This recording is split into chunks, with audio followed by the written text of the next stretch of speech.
5, 4, 3, 2, 1, 0. All engine running. Liftoff. We have a liftoff. Hi, space enthusiasts. Daniel Bock and Istvan Lőrincz are the co-founders of Morpheus Space, an innovative electric propulsion company based in Germany and the US. I met them for the first time at IAC in 2019 when they won the pitch competition. And since then, they've done really well, including announcing a $28 million Series A last September. Please enjoy listening to them talk about their technology and their journey as space entrepreneurs. And with that, also welcome to our first episode in 2023. Happy New Year to all of you again, and we're looking forward to another great year full of interesting episodes. In case you missed it, the last episode of 2022, at the very end of December, was my preview of some of the exciting things that may happen in the space sector in 2023. Check it out. My name is Raphael, and I'm an investor and advisor to space companies. Just as a reminder, this podcast is for informational purposes only, and nothing should be taken as investment advice. This podcast is sponsored by Nano Avionics, a satellite manufacturer and mission integrator. Their technologies enable many space companies worldwide to offer services that improve life right here on Earth, such as providing global connectivity, conducting Earth observation, or contributing to scientific discoveries. Check them out, and also check out my episode with their CEO and co-founder. Sadly, I am not a rocket scientist, but I'm an alumnus of the International Space University. ISU offers a number of educational programs about space worldwide. Check them out at isunet.edu. And just some final things before we start the episode about ourselves. If you enjoy the podcast, please leave us a 5-star rating on your favorite podcast platforms such as Apple or Spotify. If you want us help expand our work, you can do so and support us at www.patreon.com/Space Business Podcast, and we'll also put that link in the episode notes. And lastly, you can follow us on Twitter at podcast_space. Hey, space enthusiasts, welcome back to another episode of the Space Business Podcast. And today we have another prominent new space startup, Morpheus Space. And I'm very happy to have both co-founders here today, Daniel Bock and Istvan Lőrincz. Welcome, guys. Hi, Raphael. Thank you for having us. Yeah, thanks for being on. So what we usually do as the first thing in these episodes is basically ask you for an elevator pitch of the company. So Daniel, why don't you try to do that? Yes, sure. So Morpheus Space, in short, is providing a full stack in-space mobility solution. And what we mean with that is basically we are making in-space maneuvering autonomous and scalable. And we've created a whole ecosystem around that topic, and that ranges from highly efficient modular electric propulsion systems, so from hardware, over to an embedded software and autopilot that makes maneuvers autonomously operated, and a whole software stack to also automatize operations of whole constellations, to also orchestrate whole constellations to make them the very first time dynamic. So we are living in a very dynamic world, and our assets in space are quite static still. So we want to challenge that. And we are offering a bunch of really innovative technical products, but we are also innovating how we are doing business. So we see the challenges in space as a whole. And one is the economic reasons. And we are, as far as you know, the first company that is offering successfully hardware as a service. And I think we'll touch that in a few minutes.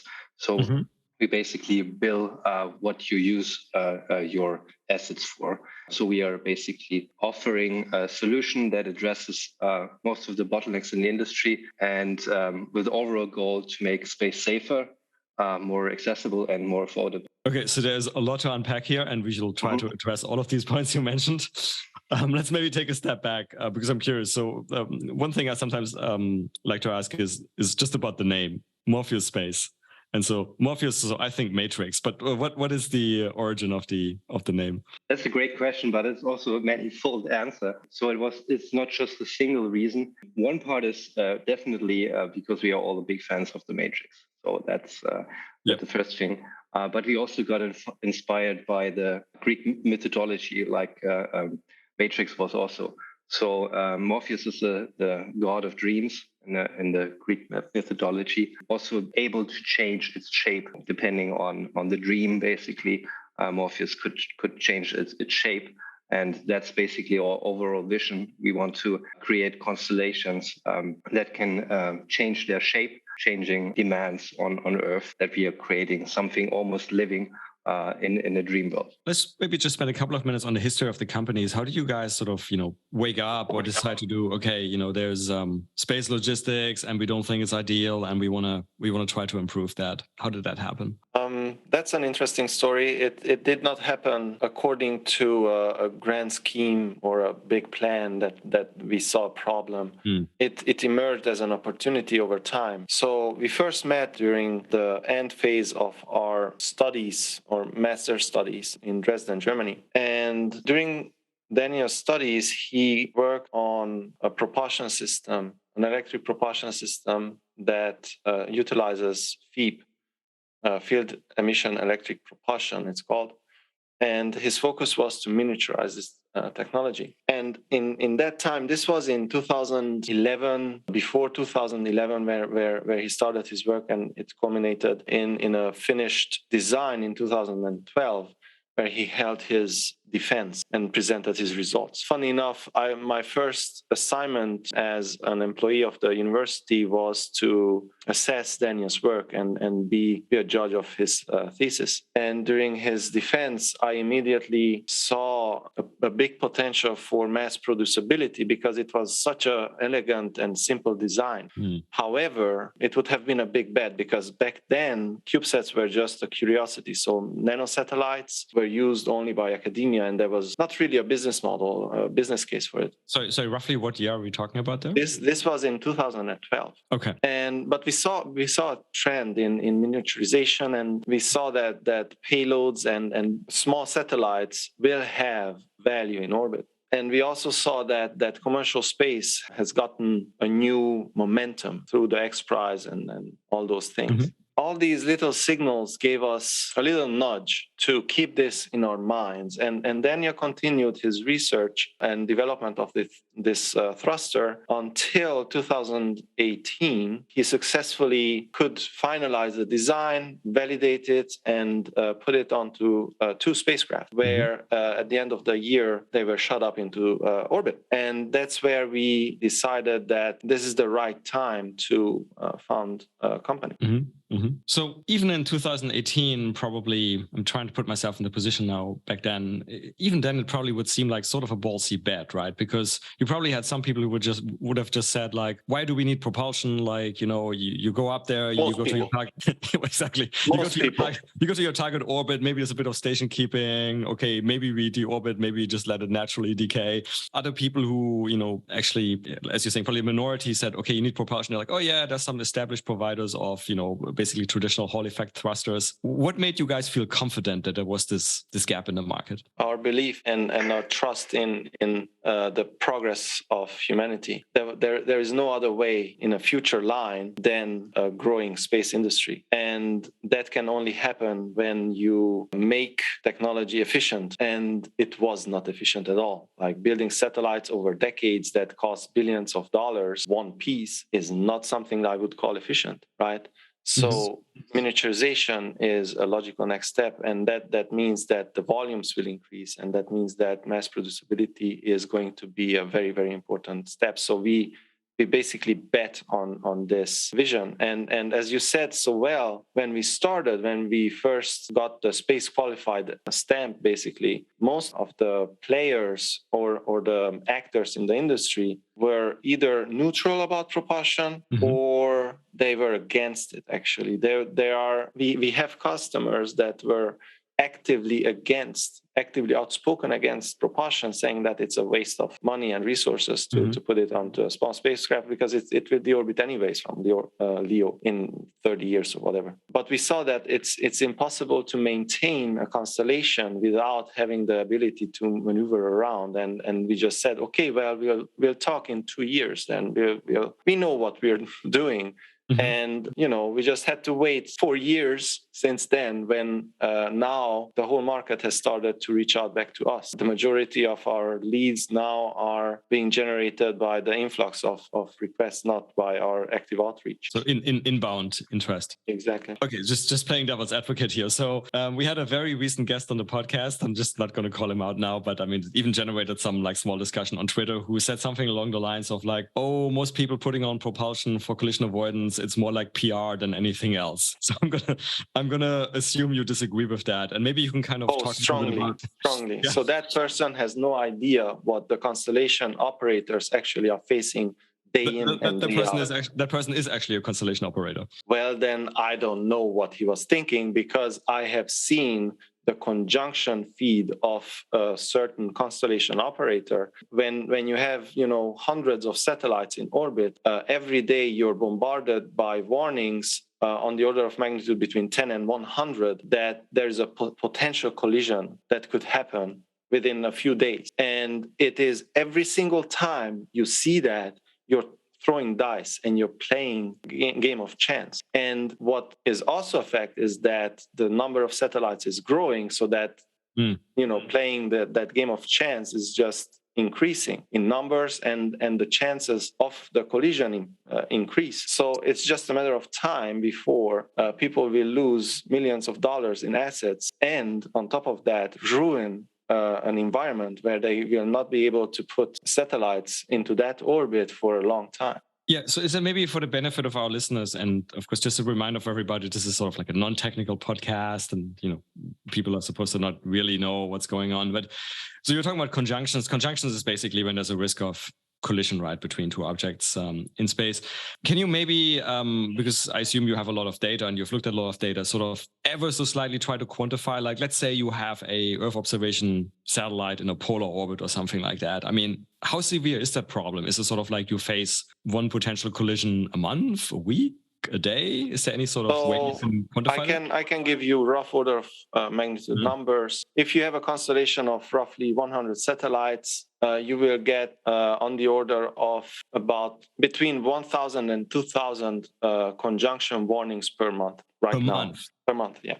Okay. But I guess the other question is then, how good is that data? Is that data, I mean, how wide are the error bars, so to say? Is that just something where the error bars are so wide that you just end up wasting money because most of the time it's actually a false positive? Or, I mean, how would you characterize that?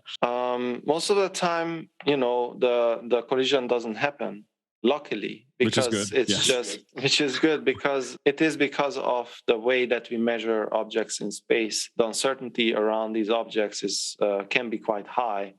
Especially when you project that position out a week into the future, it becomes much worse. But these things will improve. And on top of that, right now we have 5,000 active satellites in orbit, and who knows how many debris pieces. And that number will tenfold within a few years, right? So that means that the number of conjunctions, possible collisions, will also tenfold, or maybe even more, because the creation of debris is much higher than one individual satellite. So the number of debris that is created because of one satellite is higher than one satellite. So one satellite generates more. Yeah. On the historical side, a lot of this, data with like, the increase of debris and satellites is very recent. Looking forward, we all expect the number to increase, but there's also uncertainty, right?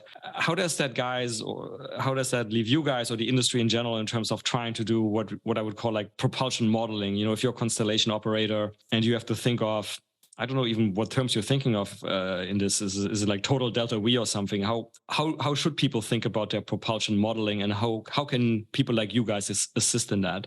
Yeah, I think one part is, of course, collision avoidance, and that is going to increase in the future. I think we can agree on that, all of us. There's uncertainty, but it's just one use case. And so how we are also putting it into perspective is actually our hardware as a service model. So in our case, you don't have to buy the whole system upfront with a lot of money. You basically pay for each maneuver. So, for example, for a collision avoidance maneuver, and that thing brings things into perspective. So do you really want to risk your satellite or pay just a really small amount of money to avoid that?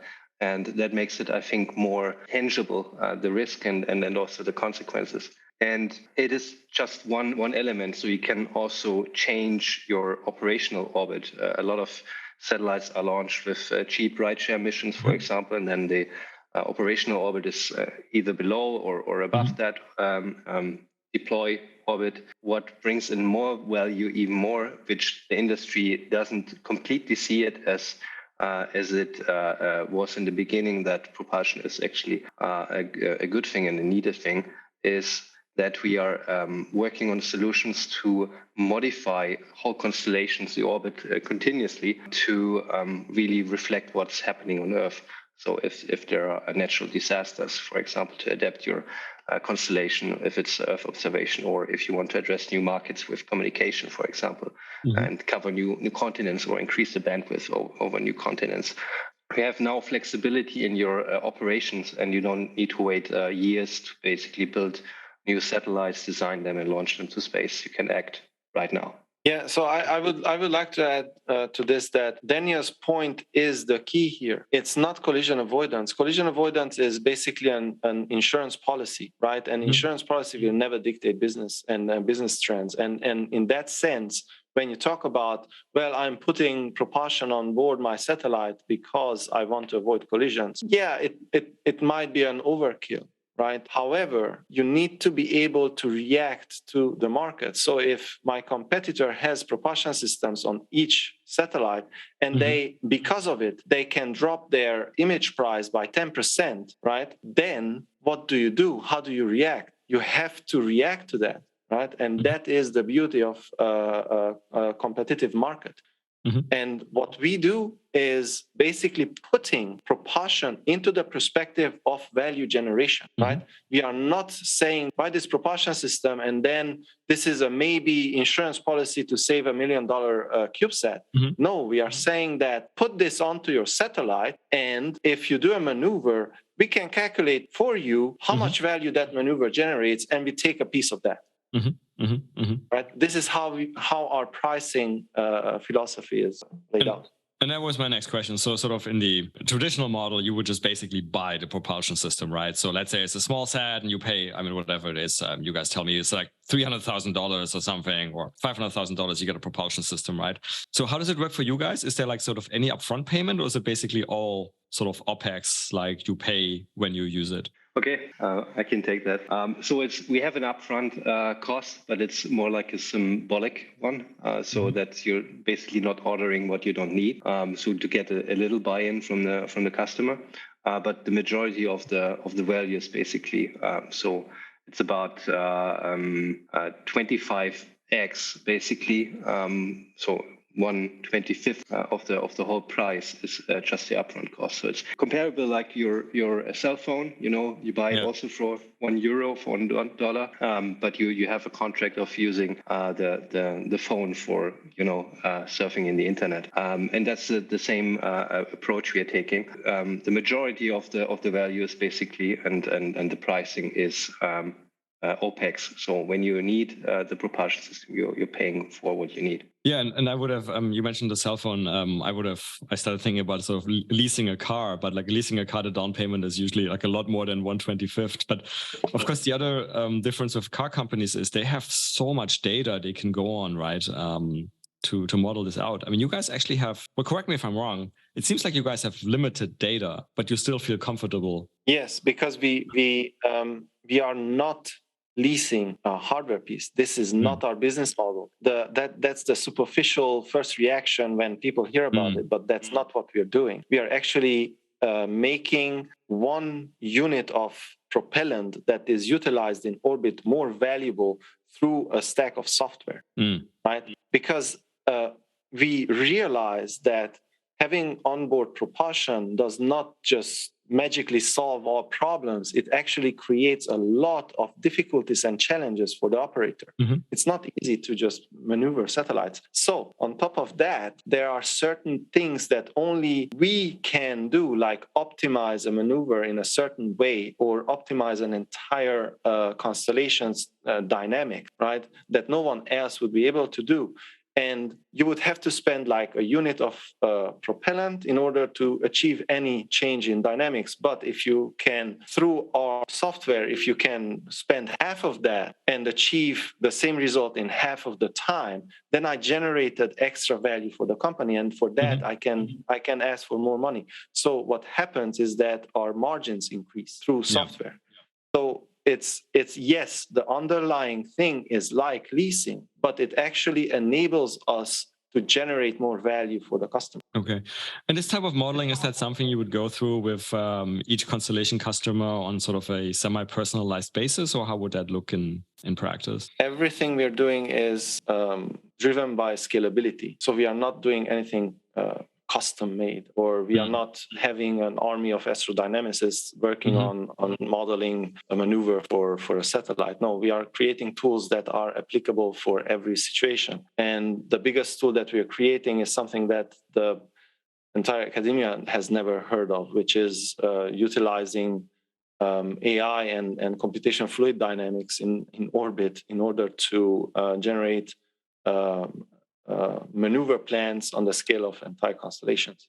So, and since this is such a novel concept, I have to ask sort of on the commercial side, when you go out, talk to customers, I mean, because of course it sounds super cool intellectually, right? And technologically, when you go out, talk to customers, I mean, do they get that? Is there like a barrier for them to understand it? How do those conversations look?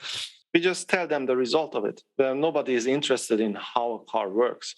If you press the acceleration, it should go forward, and if you turn the steering wheel, it should go, sideways.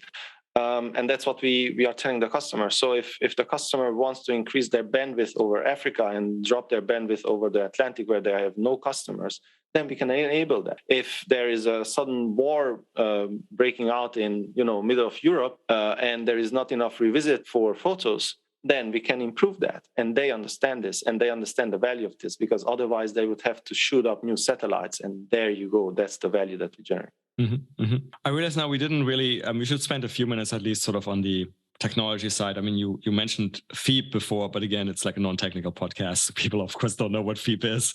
I think people may roughly know what electrical versus chemical propulsion is, but if you don't mind, if one of you can spend like a few minutes sort of like just laying out the propulsion landscape and where you guys fit in there. Yeah, sure. So maybe let's start with the separation of chemical and electrical propulsion. So what typically you're associating with propulsion is rockets, like big fire stream coming out of a rocket. So that's not what we are doing. So the difference is chemical propulsion. The energy is basically stored within the propellant, and you have a chemical reaction that burns up and then propels the rocket, for example. Electric propulsion is you have an inert medium, and you are basically splitting up the charges. So either you're creating a plasma or single charged particles, mostly ions. And you have different technologies, different physical phenomena that you're basically using in different kind of technologies. So you can do that, creating that plasma with microwaves or other electromagnetic waves. You can also create charged particles by pure electrical fields. That's what we are doing. So FEEP is basically a technology where you have a metal as propellant. So we have a proprietary alloy that is super heavy. So metal is super dense. It's easy to store. So in non-operational state, it's a solid block of metal. We liquefy it, so it's a low melting metal, so we don't need much energy. So it's then a liquid metal, and we are applying a high voltage field on that metal. And that metal is basically flowing on very sharp needle tips. So we're using the edge effect to increase the electrical field in the needle tips. And by that very strong field, actually quantum mechanics also come into play. So we create out of that liquid metal pure metallic ions. So we are basically splitting up the atom into a positive charge and the electron, and we be accelerating that positive charged metal ion out of the propulsion system in just one shoot. So we, in short, creating, based on a metallic propellant, an ion beam of metallic ions. And that doesn't create much thrust. It's really on the lower end, but it is extremely propellant and power efficient. So we need only really small amounts of metal to operate the whole system for many years non-stop. And that's basically the game changer. So you don't need much propellant. Only a little of power, and you can propel your spacecraft for a very long time. And that comes into quite handy for us because we are facilitating maneuverability and also new dynamics in the constellation operations. And so it's like it sounds typical for electrical propulsion, sort of like lower thrust, but very high what we call efficiency, basically specific impulse. Yes. But it's still enough thrust so you can execute the at least the avoidance maneuvers where you have enough advance warning, I guess, right? It's funny how little difference it makes in when it comes to collision avoidance, because you have to nudge your satellite just a tiny little bit. If you have a chemical propulsion system that can generate like real punches for your satellite, you have to perform the maneuver hours ahead of the event, and with our system you have to perform it like twice as long ahead. Like it's not a big impact, and operators like to perform a maneuver about 3 days before the event already. So that's where they feel comfortable, and so it doesn't make any difference at the end of the day. A very cool way, however, what I would like to add is that no other propulsion system can say that our propulsion system is quantum tunneling enabled ion beam propulsion.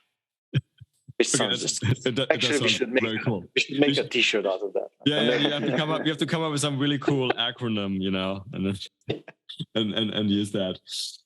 Okay, and so as I understand it, it's basically a very modular system, right? So you can use it, I guess, on a wide range of size factors of satellites. Exactly, that's the whole idea behind the propulsion system that Istvan slightly touched. So we really focused on the scalability, also on the hardware level. So our goal was to design the smallest unit, the most efficient smallest unit, and then scale it up in production again. So similar like with battery cells or solar cells, that brings down production costs, and you can adapt your product even if it's not custom made, but if you make it in concrete product packages, basically you can address a very broad range of satellite sizes. And that starts from really CubeSats below 1 kilogram, so even smaller than a 1 unit CubeSat, and goes up to the really multi-hundred kilograms up to a ton of satellite mass with that technology. Of course, then with multiple of these units, but the same product. And that is also really great for our customers because maybe you've seen that also, that trend. Especially new space companies don't stick with a certain satellite bus forever. They're either increasing the satellite size or decreasing it and adjusting it to their payload and to their mission. And once they have already a technology integrated, they don't want to change that. And we are growing with our customers, no matter how big the satellite is.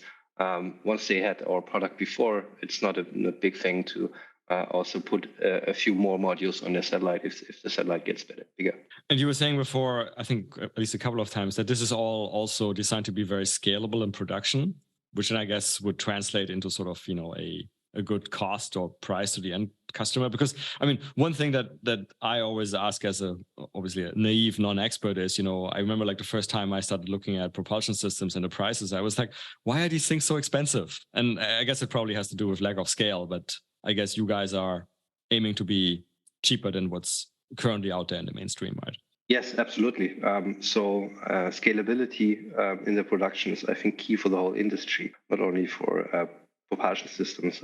That's also applicable for other subsystems or the satellites themselves. We really want to bring in always at Morpheus new perspectives, and we can learn so much from other industries. And one thing we did in summer is basically we hired a CEO that comes from the automotive industry. Even if we have had a design that is meant to be scalable, scaling all the processes and with the experience from the automotive industry in the production side was extremely valuable. And Martin spent, I think, was 27 years at Mercedes-Benz and was running there the production. So we are really benefiting from that, and we are trying to do that. Different perspectives from different industries, learning there in multiple ways. So the hardware as a service model was, for example, also inspired by the cell phone contracts and also by the aviation. So the motors or the engines for planes are actually also built by the usage of it. So they are not bought from the airplane builder upfront traditionally, but they are basically built for how many hours they are basically running in the airplane. And is there any sort of, let's say, this model sounds very nice, and I agree this is something we would need in space in general, right? That stuff is scalable, because historically it seems we've just done many components in very low unit numbers, and hence they were very uneconomical. Is there any sort of constraints or challenges you see? For example, the supply chain for a product like yours, is that relatively secure and easy to configure, or? The bottleneck in the industry, that's a big topic that we are addressing actively, because we are not seeing anyone else being active about it. So everyone is focused on the launch segment and focused on the rockets as being the primary bottleneck, but that is being solved soonish, right? Agreed. So that bottleneck is being released, and the bottleneck then slips down the chain onto production. So when you ask what is the next hurdle, it is the people actually in the industry. So everybody who is now running a space company, a small space company, I'm not talking about the big primes, they put them out. I'm talking about new space. They are all using the projections for the launch capacity, right? And they use that to project their own business success. However, most of them don't really lean into that. They don't realize that, well, if I'm using those projections that 100,000 satellites are going to be launched within a decade, I actually have to build thousands of my widgets, whatever I'm building, circuit boards or AOCS systems or sensors, whatever. Wheels, thousands, yes, thousands. That means that those are orders of magnitude higher than what the average space industry player is used to. They don't know how to scale production, and most important, they don't know how to scale business. How the hell would a company with like 20, 30 people and one salesperson handle 100 clients? It's impossible, right? Through emails and Salesforce and whatever. No, it does not work like that. You have to create processes that can handle that throughput and have a capacity large enough for a huge industry, right? And that is not happening. That is what we are trying to show everyone, that this is how you need to act. You have to, if you use those projections, if you project your own success based on those, then lean into that and really start implementing scalable solutions. And that's what we are also trying to share with the industry. And I think that sort of is a segue also in, we've been talking mostly about your sort of core propulsion product, but you have a whole sort of like other products now, right? Which, the way I see it, they all seem to be aimed at helping other people to scale their operations and make them more efficient. So do you want to maybe like just spend a few minutes on what those products are and what they do for your customers? The ecosystem grew out of the market's needs. First, we started off with we need to scale our initial education and outreach to the customer. So every customer that we reached out to, the first question was, well, can you do this maneuver? Or this is how my satellite looks like, and this is what I would like to do with it. Can you do something and show me that you can do it, right? So that means basically you have to do preliminary simulations for orbital maneuvers. And we saw that, oh, well, we can put that in a web app, right? So we created that. And then we saw, well, there are certain things around that are attached to this need that we also need to put into the web app in order to make it scalable. So there needs to be a way for their whole team to collaborate, to modify the satellite design and the mission needs and so on and so forth. Then we needed to integrate the NDA process, and we needed to integrate, basically creating a self-serve web application for sales. And then we saw, well, if they can order the widget that we create, right, then they should be able to manage it also, because we already have all the data. So let's just continue the process until the end of mission. And then we realized, we can actually tie production into that. Our ERP system can be tied into that, and then we can provide even more value to the customer. They can follow the production process. Live updates of lead times can be provided, and so on and so forth, which is unheard of in the industry. It's like ordering a pizza, and you can see how the pizza is being created and then delivered. So that's basically the expectation of the new generation, and we are just trying to adhere to that expectation in user experience. And on top of that, then we created the value-added features where, since we already have the propulsion system that is operational in orbit, we can add buttons in that web app that actually do something with the propulsion system. So we can add a button that performs a collision avoidance, right? Yeah. We don't really know how to do collision avoidance because you have to know everything about space. That is a totally different business model. So then we reached out to Kayhan and said, well, would you be interested in integrating your services into our web app and create a button for it? And that's what we are doing. Well, let's talk about Kayhan in a minute, because I know and love the Kayhan guys. So I think this is a very interesting sort of case study. But I mean, these are a lot of things you're trying to do, right? It's like you're trying to solve a lot of current issues in the space sector, and bless you guys for that. But is that also not a bit intimidating? Because do you guys have enough bandwidth, sort of management-wise, to go after all of these issues? And I realize they're all synergistic, but still, like, how you guys, as entrepreneurs, how you guys thinking about this and like what to prioritize? That's always, I think, a tricky question as an entrepreneur. So you shouldn't lose focus in general. But actually, I see it a little bit different. So there are many space companies that try to expand their business vertically. So they start off building some widget, some subsystem, then they're starting to build satellites or tugs or whatever, or rockets. And it's not really in their field of expertise. So I think it's even a bigger stretch to vertically integrate your business than focus on what we are really good at, which is propulsion and orbital astrodynamics, basically, and horizontally integrate that within the space industry. It sounds like a lot, that we're offering a lot, but it's all strongly connected with each other, and we have the expertise within the team already. So it's not a far stretch. On the operational side, of course, time differences are always a pain. So Istvan is based in LA. I'm mostly in Europe. So that brings some complexity to it. But we like challenges, and I think we're not spread too thin yet.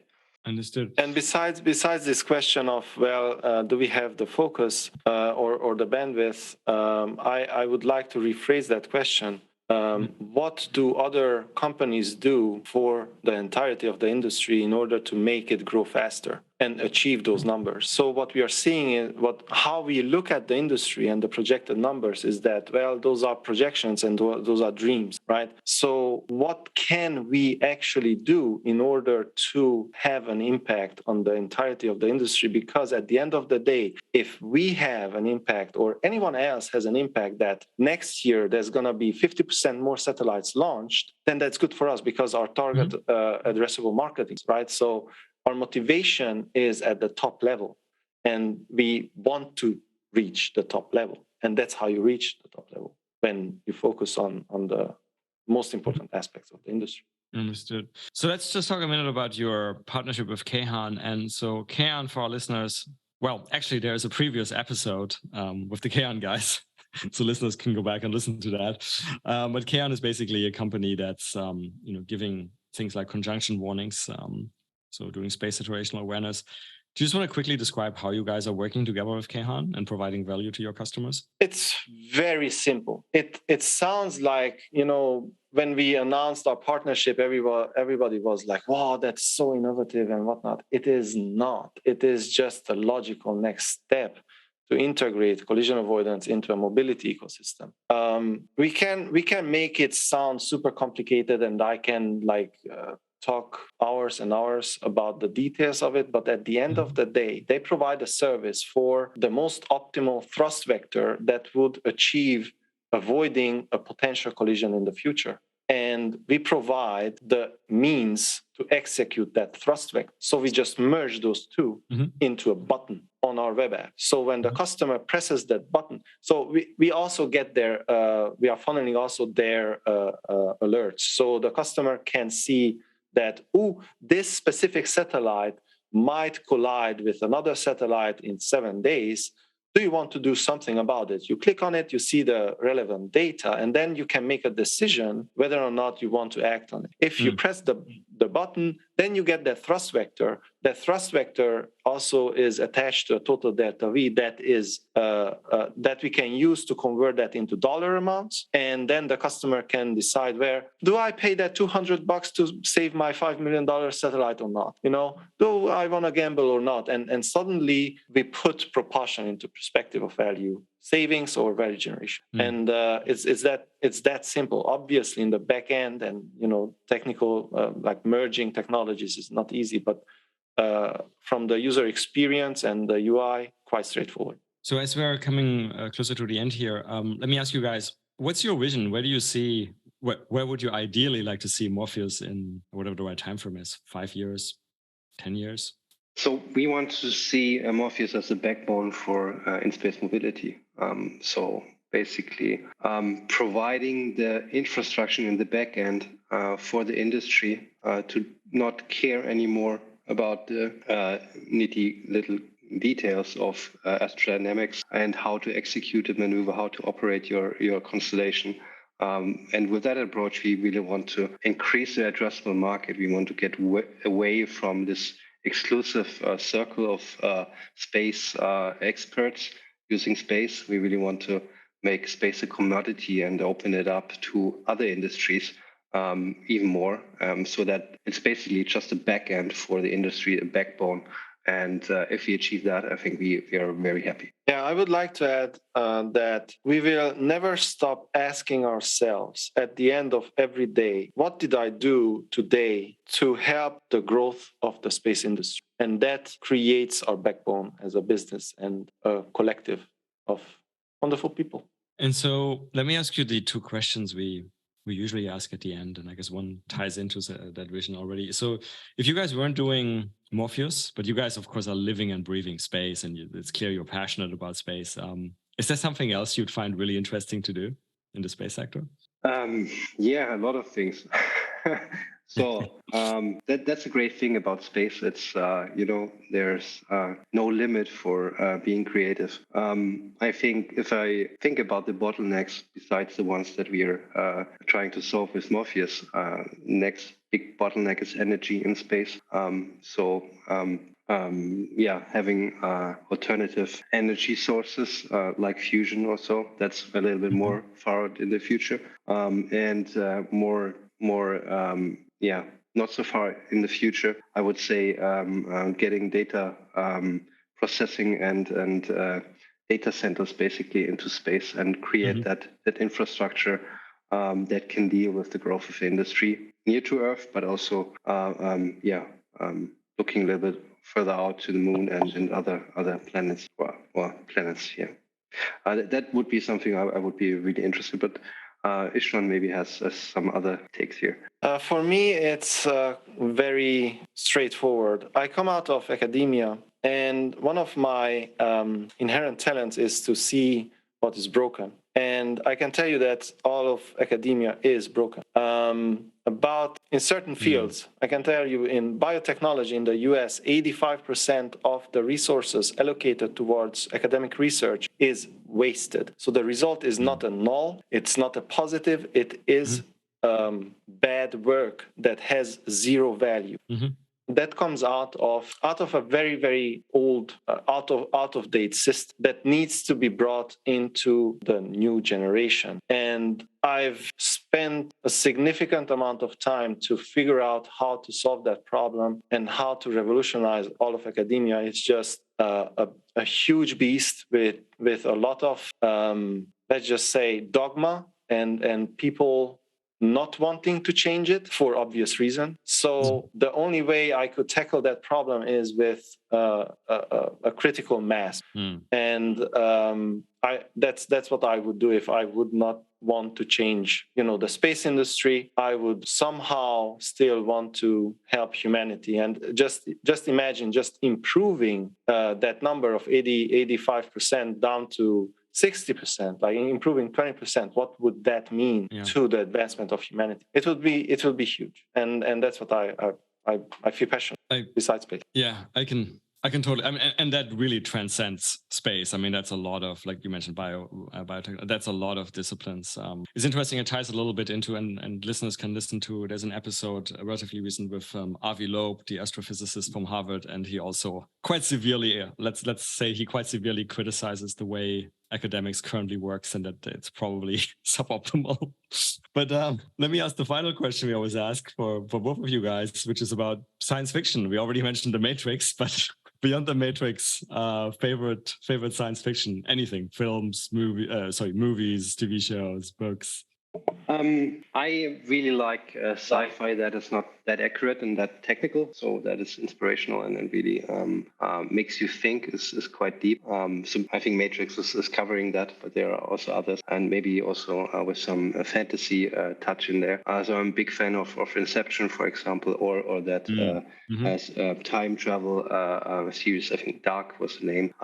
And I can also recommend the new Netflix series, The Sandman, because the main character is Morpheus, and I think it's a great mix of fantasy and mythology, and so I like that kind of stuff. But Istvan has, I think, also quite a strong sci-fi take on it. Yeah, I'm a big sci-fi nerd.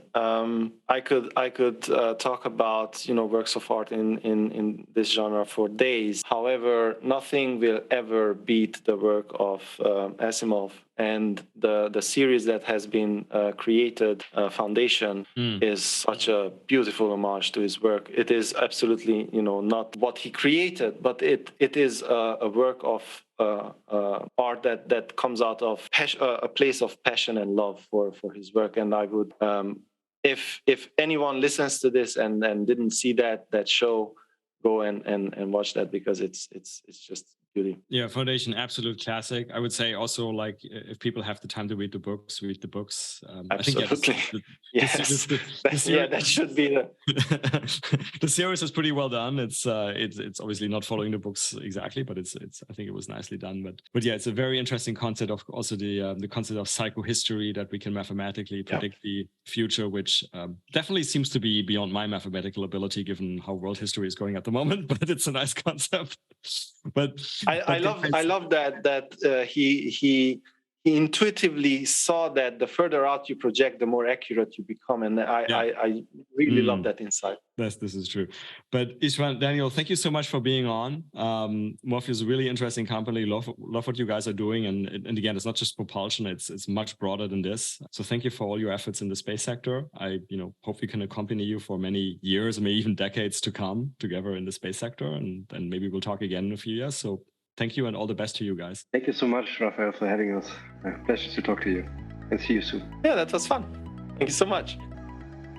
And that's a wrap for another nominal episode of the Space Business Podcast. Once more, if you enjoyed this, please leave us a 5-star rating on your favorite podcast platforms such as Apple or Spotify. You can follow us on Twitter at podcast_space. You can support us at www.patreon.com/Space Business Podcast.